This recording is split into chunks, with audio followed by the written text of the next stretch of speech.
ಶಿರಸಿ ಮಾರಿಕಾಂಬಾ ಜಾತ್ರೆ 2024 ಇನ್ನೇನು ಕೆಲವೇ ದಿನಗಳು ಬಾಕಿ. ಭಕ್ತರ ಸಂಖ್ಯೆಯಲ್ಲಿ ಗಣನೀಯ ಏರಿಕೆಯಾಗುವ ಸಾಧ್ಯತೆ ಇದೆ.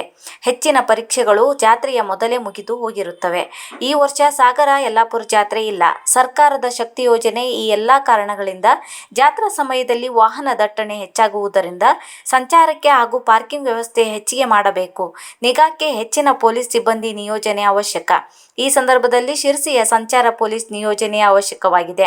ಇದೆಲ್ಲ ಒಂದು ಬದಿಯಾದರೆ, ದಕ್ಷಿಣ ಭಾರತದ ಅತಿ ದೊಡ್ಡ ಜಾತ್ರೆ ಶಿರಸಿ ಮಾರಿಕಾಂಬಾ ದೇವಿಯ ಜಾತ್ರೆಗೆ ದಿನಗಣನೆ ಆರಂಭವಾಗಿದ್ದು, ಜಾತ್ರಾ ತಯಾರಿ ಕಾರ್ಯ ನಗರದಲ್ಲಿ ಭರ್ಜರಿಯಾಗಿ ನಡೆಯುತ್ತಿದೆ.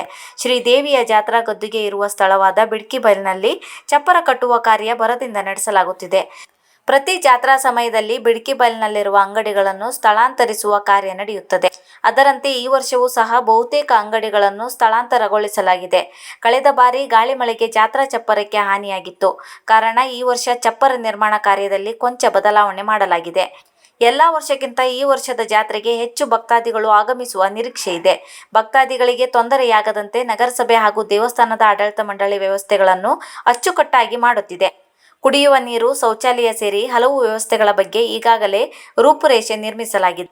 ಈ ವರ್ಷದ ಜಾತ್ರೆಯಲ್ಲಿ ಕಳೆದ ಬಾರಿಗಿಂತ ಹೆಚ್ಚು ಸಿಸಿಟಿವಿ ಅಳವಡಿಕೆಗೆ ಸಿದ್ಧತೆ ಮಾಡಲಾಗುತ್ತದೆ. ಜಾತ್ರಾ ಸಮಯದಲ್ಲಿ ಕಳ್ಳತನ ಸೇರಿ ಯಾವುದೇ ರೀತಿಯ ಅಹಿತಕರ ಘಟನೆಗಳು ನಡೆಯದಂತೆ ಖಾಕಿ ಪಡೆ ಸಜ್ಜಾಗುತ್ತಿದೆ. ಶಿರಸಿ ನಗರವನ್ನು ಪ್ರವೇಶಿಸುವ ಹಾಗೂ ನಗರ ವ್ಯಾಪ್ತಿಯಲ್ಲಿರುವ ರಸ್ತೆಗಳು ಅಗಲೀಕರಣಗೊಂಡಿದ್ದು, ಟ್ರಾಫಿಕ್ ಸಮಸ್ಯೆ ಕೊಂಚ ಇಳಿಮುಖವಾಗುವ ಸಾಧ್ಯತೆಗಳಿವೆ ಎನ್ನಲಾಗಿದೆ. ಒಟ್ಟಿನಲ್ಲಿ ಮಾರಿಕಾಂಬಾ ದೇವಿಯ ಜಾತ್ರೆಗೆ ಶಿರಸಿ ನಗರ ಮಧುವಣಗಿತ್ತಿಯಂತೆ ಸಿಂಗಾರಗೊಳ್ಳುತ್ತಿದ್ದು, ದೇವಿಯ ರಥೋತ್ಸವದ ಅತ್ತ ಎಲ್ಲರ ಚಿತ್ತವಾಗಿದೆ. ಇಂದು ಕೊನೆಯ ಹೊರಬೀಡು, ನಾಳೆ ಅಂಕಿ ಹಾಕುವುದು.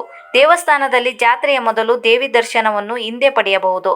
ನಾಳೆ ಅಂಕಿ ಹಾಕಿದ ನಂತರ ದರ್ಶನ ಇರುವುದಿಲ್ಲ. ಹಣ್ಣು ಕಾಯಿ ಸೇವೆ ಇರುವುದಿಲ್ಲ.